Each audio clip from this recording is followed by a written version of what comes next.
Ating simula ng umaga ng mga balitang dapat nating malaman sa 774 Balita Ngayon. 774 Balita Ngayon. 30 minutong pag-uulat ng mga impormasyon at mga pangyayari sa loob at labas ng bansa. 774 Balita Ngayon. Kasama ang buong pwersa ng 774 News Team. 774 Balita Ngayon. Sa himpilang pinagkakatiwalaan sa balita at serbisyo publiko. DWWW 774, your ultimate news and music radio. At ngayon, narito ang inyong mga tagapagbalita. 774 Balita Ngayon.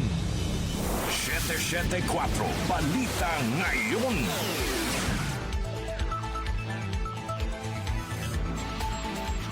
Magandang umaga, Luzon, Visayas at Mindanao. Ngayon po ay araw ng Lunes, January 12, 2026. Narito na ang 774 Balita Ngayon. 774 Balita Ngayon. At sa ating pong mga headline, taas presyo sa mga produktong petrolyo nakaambang ngayong linggo. Pangulong Ferdinand Marcos Jr. posibleng maharap din sa impeachment complaint ayon sa isang mambabatas. Pagbabago sa andas at crowd control, pinag-aaralan ng Quiapo Church para sa traslasyon sa susunod na taon. Pagkumpiska sa mga mamahaling sakyan ni dating Ako Bicol Party List Representative Zaldico, iginiit ng PNP na legal. Malacanang nilinaw na wala silang natatanggap na update ukol sa umano'y paglusaw sa ICI.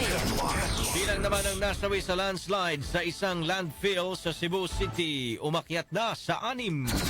Metro News, 114.5 million pesos na halaga ng hinihinalang shabu na kumpiska ng mga otoridad sa NAIA sa Pasay City. Kasing Science and Technology News, mga humanoid robot na kayang maglaro ng baraha at maggrocery, ibinida sa Consumer Electronics Show sa Las Vegas. Sa atin namang lifestyle news, sa Manila Metropolitan Theater nagbibigay ng libreng guided tours sa mga pasilidad nito tuwing ikatlong linggo ng buwan. Sa ating music trivia ngayong petsa po na ito, pumanaw ang isa sa miyembro ng British group na Bee Gees. Sino siya? Alamin. Balitang kakaiba, isang babae sa India inireklamo ang kanyang mister matapos itong itago na siya ay kalbo na. Ang ating po oras, 6:38 ng umaga. Kami po ang iyong tagapagbalita, Darlene Olanyo. At ako naman si Albert Antivo. Narito naman ang detalye ng mga balita. 774 Balita Ngayon. May nakaambang taas presyo sa mga produktong petrolyo ngayong linggo. Sa pagtaya ng mga taga-industriya ng langis, nakasaad na posibleng tumaas ng hanggang 20 centavos ang presyo ng kada litro ng diesel, habang 10 centavos hanggang 30 centavos naman ang posibleng aumento sa presyo ng kada litro ng gasolina. Ang kerosene naman ay posibleng magkaroon ng dagdag presyo na 20 centavos hanggang 30 centavos. Una nang inihayag ng mga taga-industriya ng langis na rollback ang inaasahan ngayong linggo, ngunit nagbago ito. Ilan sa mga itinuturong dahilan ng oil price hike ngayong linggo ay ang namumuo na namang geopolitical tension sa Iran na makakaapekto sa supply at hindi malinaw na plano ng Estados Unidos sa langis ng Venezuela. Samantala, Pangulong Ferdinand Marcos Jr. biyaheng UAE ngayong araw. Narito po ang report ni Chanel Salazar. Biyaheng United Arab Emirates si Pangulong Ferdinand Marcos Jr. ngayong araw para sa isang araw na working visit. Ayon kay Palace Press Officer Claire Castro, dadalo ang Pangulo sa Abu Dhabi Sustainability Week at sasaksihan ang paglagda ng Comprehensive Economic Partnership Agreement sa pagitan ng Pilipinas at UAE. Ang CEPA ang unang free trade agreement ng Pilipinas sa isang bansa sa Middle East na layong palawakin ang pamilihan ng mga produktong Pilipino at palakasin ang ugnayang pangkalakalan ng dalawang bansa. Inaasahan din ang paglagda ng kasunduan sa isang defense cooperation upang pagtibayin ang pagtutulungan ng Pilipinas at UAE sa larangan ng depensa at teknolohiya. Ako si Chanel Salazar ng DWWW 774, your ultimate music radio. Maraming salamat, Chanel Salazar. 774 Balita Ngayon. Samantala, posibleng maharap din sa impeachment complaint si Pangulong Ferdinand Marcos Jr. Ayon kay Caloocan City 2nd District Representative Edgar Erese, hindi lamang si Vice President Sara Duterte ang posibleng sampahan ng impeachment complaint sa Pebrero, kundi maging si Pangulong Marcos. Sinabi ni Rese na may mga lider mula sa iba't ibang grupo ang lumapit sa kanya at humiling na i-endorso ang impeachment complaint laban kay Pangulong Marcos, ngunit tinanggihan niya ito. Inihag ni Rese na hindi siya mag-i-endorso ng anumang impeachment complaint. Gayunman, may ilang kongresista aniya ang bukas na i-endorso ang impeachment complaint laban kay Pangulong Marcos. Binanggit din ni Rese na kung may nakikita siyang impeachable offense na ginawa ng Pangulo, ito ay ang betrayal of public trust dahil pinabayaan umano nito na masalaula ang pambansang pondo. 774 Balita Ngayon. Pinag-aaralan na ng pamunuan ng Quiapo Church ang pagpapatupad ng mga posibleng pagbabago sa traslasyon ng Poong Jesus Nazareno makarang umabot sa halos 31 oras ang traslasyon ngayong taon. Ayon kay Nazareno 2026 spokesperson Father Robert Arellano, kabilang sa kanilang pinag-aaralang baguhin ay ang mismong andas at ang crowd management para sa traslasyon 2027. Ikinukonsidera rin ng mga opisyal ng simbahan ang pagpapaikli sa ruta ng traslasyon. Aabot sa mahigit 9.6 million ang mga debotong nakiisa sa pista ng Jesus Nazareno noong Biyernes kung kailan isinagawa ang traslasyon na inabot ng 30 oras at 50 minuto na pinakamahabang traslasyon sa kasaysayan. Samantala, Senador Amy Marcos may buwelta kay Senador Ping Lacson tungkol sa aligasyon na siya ay may allocable sa 2026 budget. Conde Batak sa detalye. Bumuelta si Senator Amy Marcos tungkol sa pahayag ni Senator Ping Lacson na siya ay mayroong 2.5 billion pesos na allocables sa ilalim ng 2026 national budget. Nauna sinabi ni Lacson na nag-iingay si Senator Marcos sa nilagdaang 2026 budget na umano'y mayroong pork barrel, gayong ang senadora naman pala ay mayroong 2.5 billion pesos o 3.5 billion pesos na allocables sa kanyang for-later release. Pero tinawanan lamang ito ni Senator Amy at sinabi niyang hindi alam ni Lacson na ito ay mga wishlist lamang na ibinigay sa DPWH Central Office. Sinabi ng senadora na clueless si Lacson na ang mga taga-oposisyon ay lahat naka-FLR o for later release kaya zero budget silang lahat. Maski anya mga kasamahan sa minorya na sina Senators Bongo, Bato de la Rosa at Robin Hood Padilla ay hindi rin napagbigyan sa mga wishlist. Wala rin umano siyang nalalaman sa allocables ng administrasyon at kung sa kanilang dalawa ni Lacson ay hindi naman siyang abogada ng Malacanang. Hirit pa ni Senator Amy masyadong gigil sa kanya si Senator Ping at kung sakaling magsabunutan sila ay tiyak na siya ang talo. Conde Batak ng DWWW 774, Your Ultimate Music Radio. Maraming salamat, Conde Batak. 774 Balita Ngayon. Samantala po naman nanindigan ng Philippine National Police o PNP na legal ang pagkumpiska nila sa luxury vehicles na iniuugnay kay dating ako Bicol Party List Representative Elizalde Co. Ayon kay PNP Acting Chief Lieutenant General Jose Melencio Nartates Jr., nagsagawa ng operasyon ang PNP Highway Patrol Group batay sa valid at existing legal authority at sumunod ito sa due process. Ginawa ni Nartates ang pahayag makaraang sabihin ng legal counsel ni Co na si Attorney Roy Rondain na illegally confiscated ang mga sasakyan ng dating kongresista. Sinabi rin ni Rondain na plano nilang magsampa ng reklamo laban sa ginawang pagkumpiska sa mga mamahaling sasakyan. Sa ngayon, hawak na ng Independent Commission for Infrastructure o ICI ang ilang luxury cars. Samantala, mamamayang Liberal Party List Representative Leila de Lima pumalag sa pagkumpara sa sitwasyon niya noon sa sitwasyon ngayon ni Senator Bato de la Rosa na hindi na pumapasok sa Senado. Yan po ang balita ni Grace Mariano. Iginiit ni House Deputy Minority Leader at mamamayang Liberal Party List Representative Leila de Lima na hindi dapat ikumpara ni Senate President Tito Soto III ang sitwasyon nila noon ni dating Senator Antonio Trillanes IV sa sitwasyon ngayon ni Senator Ronald Bato de la Rosa na hindi na pumapasok sa Senado. Di ni de Lima hindi voluntaryo ang hindi nila pagdalo ni Trillanes noon sa mga sesyon ng Senado. Paalala ni de Lima na nakakulong siya noon dahil sa mga imbentong kaso laban sa kanya ni dating Pangulong Rodrigo Duterte habang si De La Rosa naman ay umiiwas sa posibleng pag-aresto sa kanya ng International Criminal Court. Pero ayon kay De Lima, kahit nakakulong siya noon, At kahit mahirap dahil wala siyang anumang gadget, ay nagtatrabaho siya bilang senador at sa katunayan ilan sa mga inihain niyang panukala ang naging batas. Sabi ni De Lima, naging produktibo siya noon at malinaw din ang pagnanais niya na dumalo sa mga plenary sessions at committee hearings kahit nakakulong, kaya hindi tama na gawing dahilan ang sitwasyon niya noon sa hindi pagdisiplina sa delinkwenteng si Senator De La Rosa. Ito si Grace Mariano para sa DWWW 774, your ultimate music radio. Maraming salamat, Grace Mariano. 774 Balita Ngayon. Walang natatanggap na update ang Malacanang hinggil sa umano'y nalalapit ng paglusaw sa Independent Commission for Infrastructure o ICI. Kasunod ito, hinamon naman ni Palace Press Officer Claire Castro ang mga nagsasabi na bubuwagin na ang ICI na maglabas ng ebidensya na susuporta sa kanilang mga pahayag. Inihayag pa ni Castro na tuloy-tuloy ang trabaho at pag-iimbestiga ng ICI. Inilarawan din ni Castro ang ICI bilang isang fact-finding body na nakatutulong sa ombudsman at iba pang ahensya ng pamahalaan sa kanilang investigasyon ukol sa irregular infrastructure projects.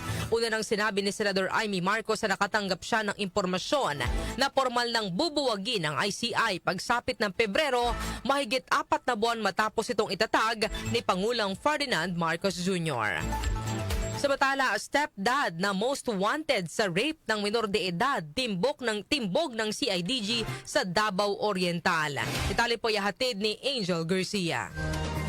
Nasa kote ng Criminal Investigation and Detection Group ang isang 47 years old na lalaki sa Barangay Poblacion, Mati City, Davao Oriental dahil sa kasong qualified rape at lascivious conduct laban sa kanyang minor de edad na stepdaughter sa Cagayan de Oro City. Kinilalang suspect na si Sherwin na naharap sa 7 counts ng qualified rape at 4 na bilang ng lascivious conduct. Ayon sa CIDG, tinuturing ng number 4 na regional most wanted person ng PRO 10 ang naturang suspect. Sa investigasyon, lumalabas na halos 9 na taon umanong paulit-ulit na inabuso ng suspect ang kanyang stepdaughter o mula 2016 hanggang August 2024.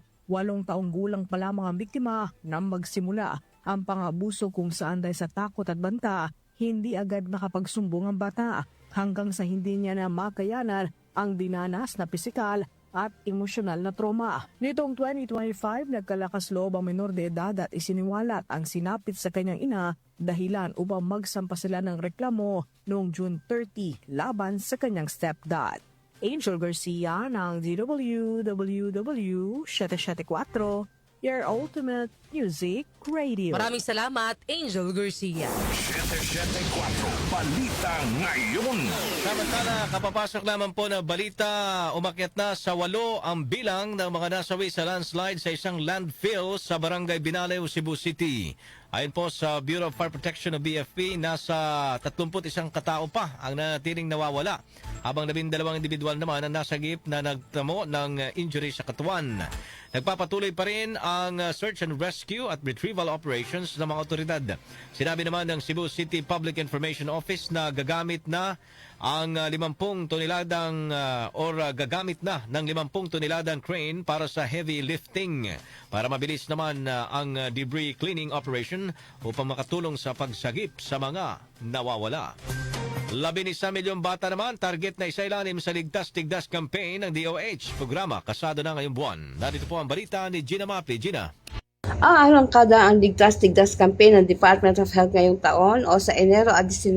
Sa huling tala ng Department of Health noong December 27, 2025, may 5,123 ang kabuoang kaso ng tigdas o measles at tigdas hangin o rubella sa bansa. Mas mataas ito ng 32% kumpara sa 3,880 na kaso sa parehong petsa noong 2024. Kalahati ng kabuoang bilang o 2,567 ay mga batang edad 6 na buwan hanggang mas mababa sa 5 taong gulang. Sa mga naiulat na kaso, 73% ay hindi bakunado laban sa tigdas. Kabilang ang mga sumusunod na riyan sa Mindanao na may pinakamataas na incidence rate o bilang ng mga bagong kaso, ang Zamboanga Peninsula, Northern Mindanao, Sorsogon at Bangsamoro Autonomous Region in Masli, Mindanao o BARM. Ayon sa DOH, katuwang ang LGU sa Ligtas-Tigdas campaign, isang malawakang bakunahan kontra tigdas tigdas at tigdasangin sa Mindanao at BARM. Tinatayang 11 milyong bata ang babakunahan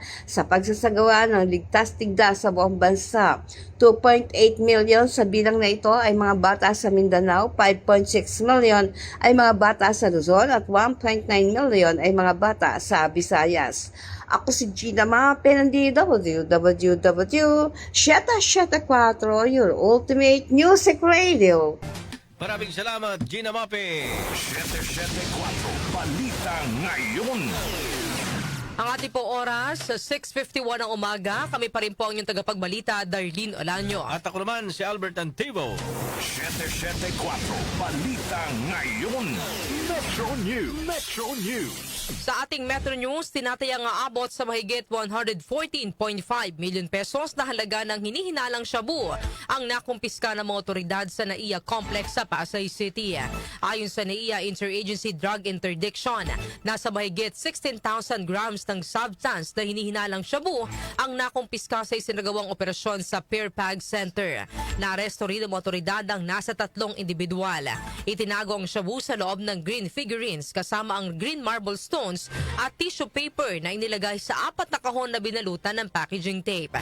Kabuang 66 na transparent plastic bags na naglalaman ng illegal na droga ang na-recover ng mga otoridad. Foreign exchange rates. Foreign exchange rates. Narito naman ang update sa ating foreign exchange rates. Ang palitan po ng piso kontra dolyar ay nasa 59 pesos and 15 centavos. Nasa 69 pesos and 97 naman ang palitan ng piso kontra euro, habang ang British pound ay nasa 79 pesos and 51 centavos. Ang palitan naman ng piso kontra Saudi Riyal ay nasa 15 pesos and 77 centavos, habang ang Japanese yen ay nasa 38 centavos. Lotto results. Lotto results.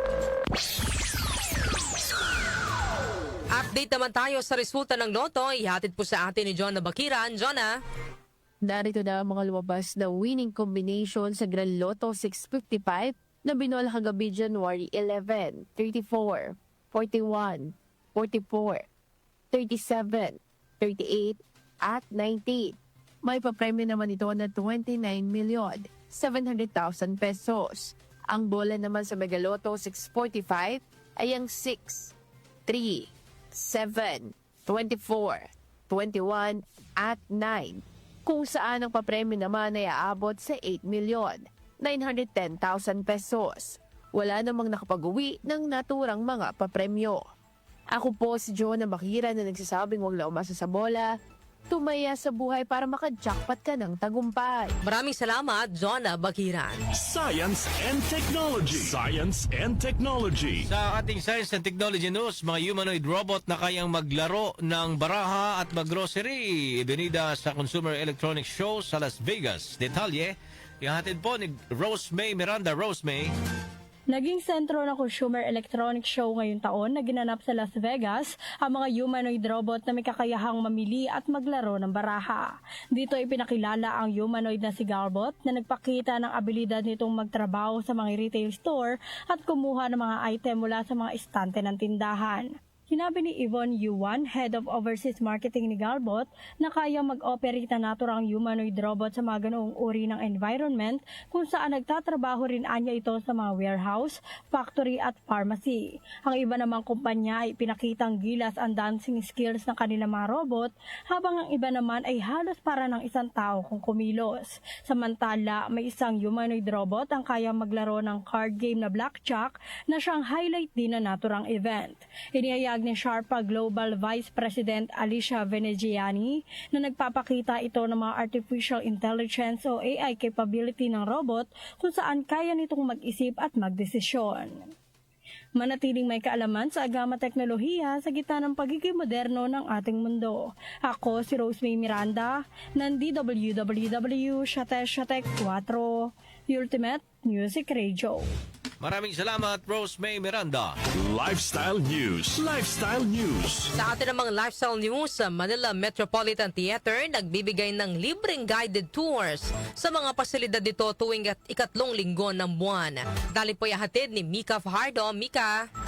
Nag-aalok ng libreng guided tours sa Manila Metropolitan Theater o mas kilala sa tawag na MET sa mga pasilidad nito tuwing ikatlong linggo ng buwan. Mga kasama sa bawat tour ang mga guide mula sa National Commission on Culture and the Arts o NCCA upang libutin ang main theater maging ang mga indoor at outdoor facilities ng Met. Maaaring magparehistro ang mga interesadong makilahok sa tour sa link na ipopost ng Met sa kanilang Facebook page. Tumatanggap lamang sila ng 100 katao kada tour at first come, first served basis. Ngunit maaari silang tumanggap ng walk-in depende sa availability ng slot. Magsisimula ang mga tour ganap na alas 9 ng umaga at tumatagal ng halos 1 hanggang 1.5 oras. Itinuturing na isang National Historical Landmark at National Cultural Treasure ang Met, na kilala sa fusion ng Filipino elements at classical art deco sa disenyo nito. Una itong binuksan sa publiko noong 1931 para sa mga sarswela, opera, musical at mga stage play, ngunit nasira ito matapos ang World War II. Kasunod dito nagkaroon ng mga pagsasaayos at rehabilitasyon ng Manila Metropolitan Theater at noong 2021, ganap na muli itong binuksan sa publiko. Ako po si Mika Fajardo ng DWWW 774 Ultimate Music Radio. Maraming salamat, Mika Fajardo. Music Trivia. Music Trivia. Sa ating music trivia ngayong petsa na ito, pumanaw ang isa sa miyembro ng British group na Bee Gees. Sino siya? Alamin natin sa music trivia ni Kenny Acosta. Blessed Monday morning, narito na ang hatid ko sa inyong music trivia. Ngayong petsa na ito, January 12 taong 2003, pumanaw sa isang ospital sa Miami Beach, Florida sa edad na 53 ang British musician at songwriter na si Maurice Gibb. Bunsod ng komplikasyon sa pinagdaanang intestinal surgery. Si Maurice ang isa sa miyembro ng musical group na Bee Gees, kasama ang kanyang fraternal twin na si Robin at kanilang nakatatandang kapatid na si Sir Barry Gibb. 5 taong gulang pa lamang noon si Maurice na magsimula ang music career sa Manchester, England at kasama ang mga kapatid nang mabuo ang skiffle rock and roll group na Rattlesnakes na noong 1958 ay tinawag na Bee Gees. Ilan sa mga unang tinitingala ni Maurice sa mundo ng musika ay sina Cliff Richard, Paul Anka, gayon din ang Everly Brothers at ang The Beatles. Ang lahat ng miyembro ng Bee Gees ay nagsusulat ng kanta para sa grupo at ilan sa mga isinulat ni Maurice katuwang ang mga kapatid ay ang Heartbreaker, Our Love Don't Throw It All Away, Islands in the Stream at Love So Right. Ilan pa sa mga pinasikat na awitin ng Bee Gees ay ang I've Gotta Get a Message to You, Tragedy, Words, Too Much Heaven, You Should Be Dancing, How Can You Mend a Broken Heart, I Started a Joke at ang To Love Somebody. At yan, hatid ko sa inyong music trivia. Ako po si Kenny Acosta ng DWWW 774, your ultimate music radio. Maraming salamat, Kenny Acosta. Balitang kakaiba. Sa atin namang balitang kakaiba, isang babae sa India inireklamo ang kanyang mister matapos itong itago na siya ay kalbo na.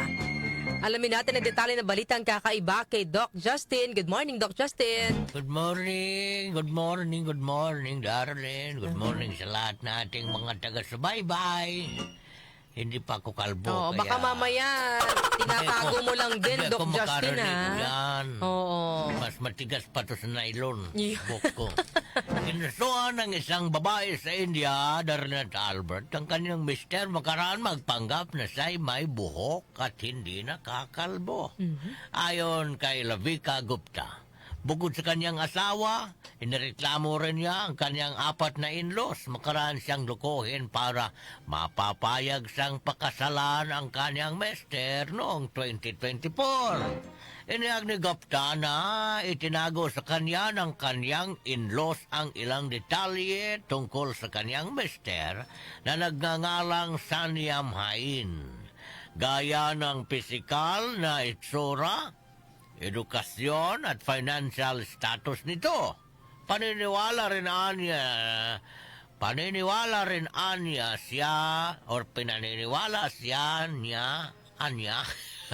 sandali lang ha. Pinaniwalaan niya siya. Pasensya na kayo ha. Alas 4 pa tayo kapo no. Pinaniwala rin niya siya ng kanyang mister na ito ay may malago at malusog na buhok. Ngunit nadiskubre niya ito pala ay kalbo na at nagsusot lamang ng piluka o wig.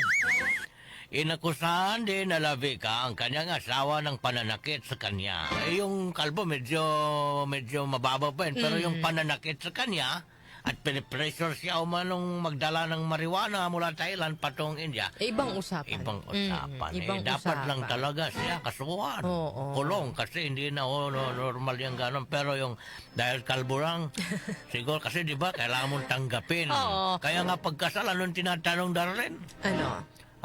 Handa ka bang tanggapin Oo, for better? and for worse. And for Oo. worse. Pero kasi, syempre, parang may panluloko kasi dito, May Doc deceit, Justin. dapat Oo. talaga maging totoo ka muna. Simula pa lang, dapat i-disclose mo na lahat. Oo, para walang lihiman kasi mahirap yun, may lihiman Correct. sa inyong relasyon at hantong din kayo sa hiwalayan. Tama. Sayang lang ang inyong nasimulan. Tama yan, Doc Dami pa Justin. naman nagbre-break ngayon. Dahil sa mga ganitong panluloko na hindi nagiging totoo sa inyong mga partner, okay? Okay. Alright. Ako si Doc Justin, just out na ako. Thank you! Maraming salamat, Doc Justin, para sa ating balitang kakaiba. Bago tayo magtapos sa ating balitaan, Albert, ibigay ko muna ang ating katanungan ngayong araw po ng Lunes para po sa opinion mo, opinion ko. Normal part ba ng Philippine politics ang katiwalian? At anong batayan ninyo ng pagsasabing korap ang isang gawain? Ayan po ang ating bibigyan ng opinyon ngayong araw po ng Lunes para po sa mga gusto nang magpadala ng kanilang kasagutan, ng kanilang opinyon. Ito po ang ating text line 0929-321-8738 at maaari na rin po kayong mag-comment sa ating pong Facebook Live at sa ating YouTube channel. Kaya pala, Darlene, ang iba sa kanila, karamihan, halos nakikita ko, may mga salamin. Bakit? Korap na yung Iba yan. pala. Ay, nako. Ay, hindi naman lahat may salamin. Kurap pa. Oo, baka mamaya akala. Ay, may salamin yung kuha namin, Mayor. Wag naman, hindi naman lahat. Oo, hindi lahat. Hindi lahat. So ayan mga ka-music, ang ating pong pag-uusapan at hihimay-himayin yung araw po ng Lunes. Padala na ninyo ang inyong opinion sa ating pong text line o kaya ay mag-comment sa ating Facebook Live at sa ating YouTube channel. Or baka para makita na... Ay, sumisingit pa si Doc Justin. Kailangan na kasalamin para makita kung tama ba yung yung amount. Ikaw talaga, Doc Justin. Mga ka-music, inyo pong narinig ang mga may init na balita ngayong araw po ng Lunes, January 12, 2026. Kami po ang tagapagbalita, Darlene Olanyo. At ako naman si Albert Antivo. Dapat sa inyo ang 774 Balita Ngayon. 774 Balita Ngayon.